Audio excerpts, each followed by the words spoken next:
কেন নামাজ পড়বেন না? কেন 5 ওয়াক্ত নামাজ পড়বেন না? শুক্রবারে শুধু জুমার নামাজ পড়েন, 5 ওয়াক্ত নামাজ পড়েন। আমনে সালাক, আমরা বেকুব। আমরা চিরা খাইয়া বড় হয়েছি, আমনে ভাত খাইয়া বড় হয়েছেন, আমরা বেককল। শুক্রবারে শুধু 2 রাকাত নামাজ দিলে পড়িলে 1 সপ্তাহের নামাজ হয়ে যায়। আপনি এত সহজ কথাটা বুঝা লাইলেন, আমরা বুঝলাম না কেন? ওটা এই বলেন না কেন? কোন বাটপারে বলছে এটা বলেন? কোন হুজুর তো দূরে থাক, কোন বাটপারে বলছে কিনা আপনারে যে হে মুসলমানের বাচ্চা, শুধু শুক্রবারে 2 রাকাত নামাজ পড়লে চলে আর 1 সপ্তাহ নামাজ পড়তে হয় না? এটা কোন সিটারে বলছে আপনাদের? মুসলমানের উপরে জুমার নামাজ ফরজ না 5 ওয়াক্ত নামাজ ফরজ? তো জুমার নামাজ কি আলগা নামাজ? শুক্রবারে নামাজ 6 ওয়াক্ত। তো তাইলে শুক্রবারে নামাজ কয় ওয়াক্ত? তো শনিবারে কয় ওয়াক্ত? তো রবিবারে কয় ওয়াক্ত?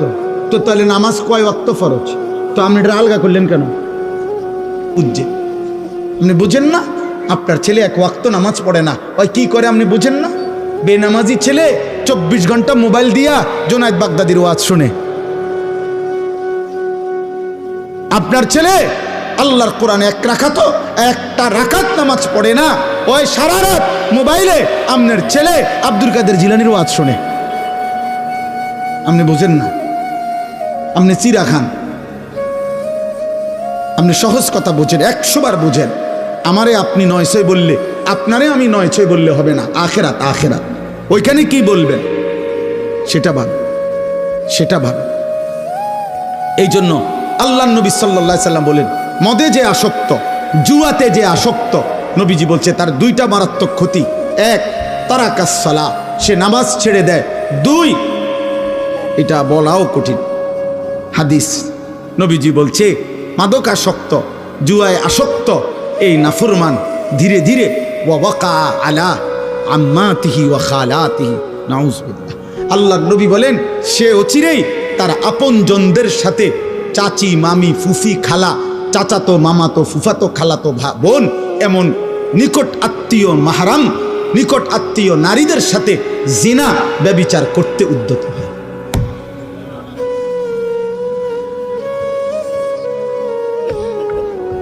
হাসরের ময়দান বড় কঠিন।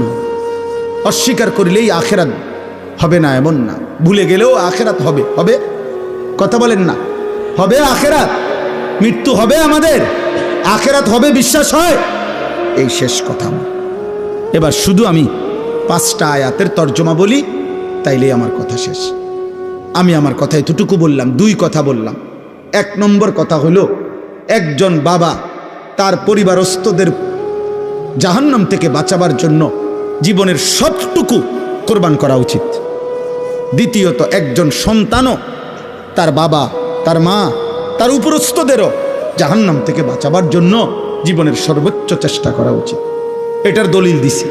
আর দ্বিতীয়ত বললাম, আমি আপনি আখেরাতকে ভয় করে, কবরকে ভয় করে যাবতীয় গুনাহ আমার এবং আমার পরিবারস্থ সদস্যদের জীবন থেকে দূর করার, সরানোর, বাঁচানোর শতভাগ চেষ্টা করা আমাদের জন্য ফরজে আইন, বাধ্যতামূলক। এই 2 কথা বুঝাইতে পারলাম কিনা? এবার তর্জমা শুনে। وقالوا أإذا ضللنا في الأرض أإنا لفي خلق جديد। 21 নম্বর পারা, 32 নম্বর সূরা, সূরা সেজদার 5টা আয়াত পড়ছি, শুধু অনুবাদ বলছি। 10, 11, 12, 13, 14 এই 5 আয়াত। আল্লাহ বলেন, মক্কার কাফের, মুশরিক, বেঈমান, পাপী, নাফরমানরা অহরহ নবীজিকে বলতো, মুহাম্মদ, আমরা মৃত্যুর পরে কবরে মাটির সাথে একটা নির্দিষ্ট সময়ের মধ্যে হারিয়ে যাব। কিছুদিনের মধ্যেই আমাদেরকে মাটি খেয়ে ফেলবে, মাটি সমান করে ফেলবে, মাটি আমাদেরকে মিশায়া ফেলবে, মাটি আমাদেরকে অদৃশ্য করে ফেলবে। কিছুদিন পরেই আমাদের হাড্ডি, চামড়া, গোশত আর মাটির সাথে খুঁজেও পাওয়া যাবে না। পাওয়া যাবে, মনে করেন 500 বছর আগে এখানে আপনার কবর ছিল, এমন হাজারো জায়গা আছে যেখানে এখন কবর তো দূরে থাক, ওই জায়গা নদী হয়ে গেছে, খাল হয়ে গেছে। তাহলে লাশ তো দূরে থাক, কবর তো দূরে থাক, মাটিও তো নাই। তো তারা বলতো, মুহাম্মদ, সেই রকম আমাদেরকে যারা মাটির সাথে এভাবে হারিয়ে যাব, মিশে যাব, আমাদেরকে পুনরায় নতুন করে কিয়ামতের দিন আল্লাহ আবার সৃষ্টি করে হাসরের ময়দানে উঠাবে, এটা কিভাবে সম্ভব? পাইব কো? আড্ডি কই, চামড়া কই, গোশত কই, রক্ত কই? যুক্তি দেখায় কার সাথে? কার সাথে? আল্লাহর সাথে। মানে আল্লাহরে বলতেছে আপনি কেমনে পারবেন, নবীজির মাধ্যমে জানতে চাইতেছে। আল্লাহ বলেন বাল হুম বিলিকাই রাব্বিহিম কাফিরুন। হে বন্ধু, আপনি বুঝেন নাই বন্ধু, মূল বিষয় হলো ওদের প্রত্যেকের কলিজার মধ্যে আছে আখিরাত হবে, এটা ওরা বুঝে। আমি আল্লাহ সর্বশক্তিমান, ওরা জানে। যিনি সর্বশক্তিমান তিনি সবই করতে পারে, এটা তারা জানে। কিন্তু মূল বিষয় হলো ওরা চায় না যে আখিরাত যদি মেনে নেয় তাইলে তো এটা মানতে হবে যে আমি আল্লাহর মুখোমুখি হবে, গুনার হিসাব দিতে হবে, নেক কাজের পুরস্কার নিতে হবে, নাফরমানির দুনিয়া ছেড়ে দিতে হবে, চুরি ডাকাতি অসভ্যতা আল্লাহর অবাধ্যতা কুফর শিরিক যাবতীয় কবিরা গুনাহ বাদ দিতে হবে, আমি আল্লাহর আনুগত্য করতে হবে। মূল বিষয় হলো এইটা তারা চাচ্ছে না, এই জন্য আখিরাতকে মানতে চাচ্ছে। বুঝেন নাই কথাটা? এই বর্তমান বাংলাদেশেও সারা পৃথিবীতেও যত কাফের, যত মুশরিক, যত ইহুদি, যত খ্রিস্টান, যত নাস্তিক, যত মুরতাদ, যত আল্লাহদ্রোহী ব্যক্তি ইসলামের কোনো বিষয় নিয়ে বলে এটা বর্তমান যুগের সাথে সামঞ্জস্যপূর্ণ না, এটা বর্তমান সাথে খাপ খায় না, এটা আধুনিকতার পরিপন্থী, আল্লাহর কসম এগুলার একটাও কোনো কথা না। সবই তারা বোঝে, সব যৌক্তিক, সব আধুনিক, কিন্তু মূল বিষয় হলো মানলেই অসভ্যতা ছাড়তে হবে, আল্লাহর গোলামি করতে হবে, এটাই তারা চায় না। এটাই হলো মূল কথা। আপনি কলজা খুললে এটাই পাইবেন। ওরা সবাই জানে যে কোরআনের বিধান কার্যকর করিলে, আল্লাহর বিধান কার্যকর করিলেই জমিন শতভাগ শান্তি হবে, অপরাধ নির্মূল হবে, এটা তারা কলজা দিয়া বুঝে। এ বুঝে দেখে বিরোধিতা করে, বুঝে দেখে বিরোধিতা করে। তাইলে যেই খেলার মাধ্যমে মদ থেকে যুব সমাজকে বাঁচাবে উনি নিজেই মদ খায়, বেড়ায় তো ঘাস খায়, অতএব হবে না, হবে না, হবে না। পদ্ধতি একটাই, আল্লাহর কোরআনের বিধান। বলেন আলহামদুলিল্লাহ। জমিনের শান্তির মূল মন্ত্র একটাই, রবের কানুন। আল্লাহ আমাদেরকে তৌফিক দান করেন। কুল ইয়াতাওয়াফাকুম মালাকুল মাউতিল্লাযী ওয়াক্কিলা বিকুম সুম্মা ইলা রাব্বিকুম তুরজাউন। আল্লাহ বলে বন্ধু আপনি বলে দেন, তোমরা মানো বা না মানো দুই জিনিস নিশ্চিত হবে। এক, আজরাইল কর্তৃক তোমাদের মৃত্যু হবে, আমি আল্লাহর পক্ষ থেকে নির্ধারিত সময়ে, এটাও নিশ্চিত হবে। সুম্মা ইলা রাব্বিকুম তুরজাউন, আমি আল্লাহর কাছে তোমাদের সকলকে হাসরের ময়দানে একত্রিত করা হবে, এটাও হবে। তুমি মানো বা না মানো, হবে তো? বলেন না হবে তো? মৃত্যুও হবে, আখিরাতও হবে। বলেন কি হবে? কি হবে? আবার বলেন, আবার বলেন। আল্লাহ বলেন এই দুইটা হবেই। এবার আল্লাহ বলেন ওয়ালাউ তারা ইদিল মুজরিমুনা নাকিসু রুউসিহিম ইনদা রাব্বিহিম।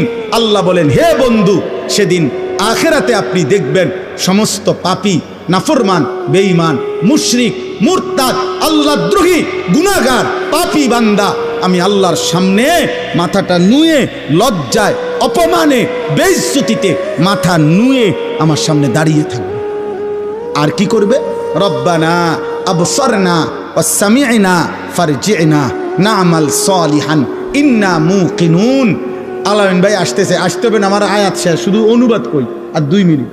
আপনি আসেন, দ্রুত আসেন। জি, রব্বানা আবসারনা।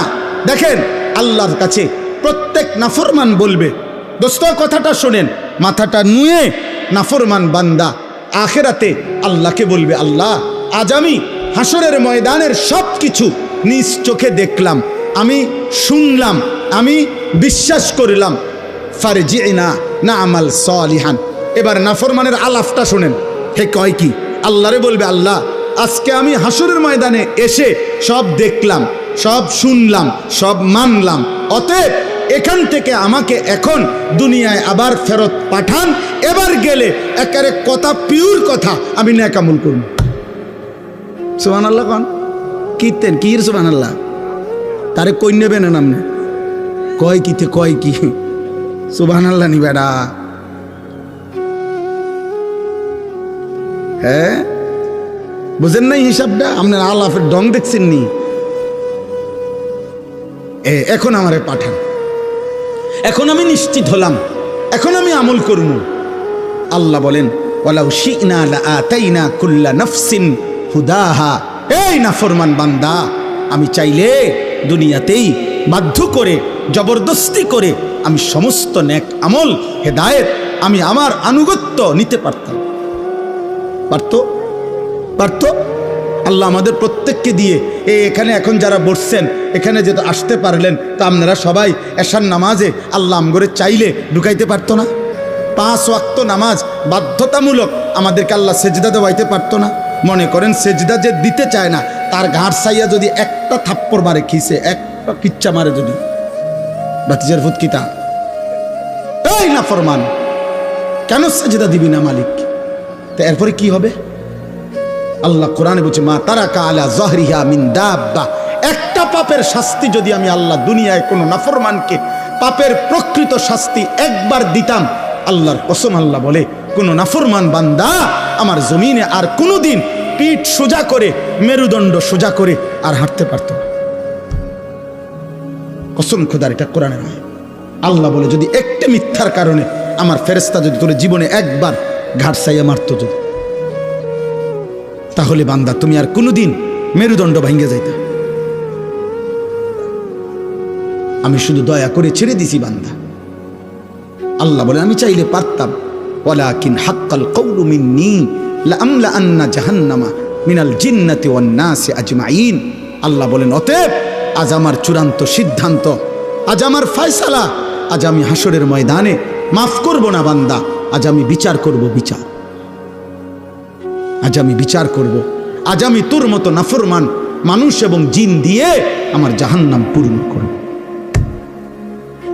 আজ আর দুনিয়া যাবা না আজ জাহান্নামে যাব ফাযুকু বিমা নাসিতুম লিকা ইয়াউমিকুম হাদা ইন্না নাসিনাকুম আল্লাহ বলেন হে আমার নাফরমান বান্দা দুনিয়ায় থাকতে তুমি আখিরাত ভুলে গিয়েছিলে আজ আখিরাতে আমি আল্লাহ তোমাকে ভুলে গেলাম যাও আযুকু আযাবাল খুলদি বিমা কুনতুম তা'মালুন সারা জীবনের নাফরমানির বিনিময়ে অনন্তকালের জাহান্নামের আযাব ভোগ করতে থাকো তোমার পাপের শাস্তি তুমি ভোগ করো নাউযুবিল্লাহ বলেন নাউযুবিল্লাহ আমার বাপ আমি আপনাদের কাছে অনুরোধ করছি এটুকুই আমার কথা চলেন আমরা সিদ্ধান্ত নিই আমরা আল্লাহকে রাজি করব বলেন ইনশাআল্লাহ যুবক ভাই বলো ইনশাআল্লাহ নওজোয়ান ভাই বলো না ইনশাআল্লাহ 5 ওয়াক্ত নামাজ পড়ো দোস্ত তোমার জন্য তুমি পড়ো তোমার জন্য তুমি পড়ো তোমার ভালোর জন্য পড়ো কোনো নাফরমান পাপীকে প্রিয় ভাই পৃথিবী মনে রাখেন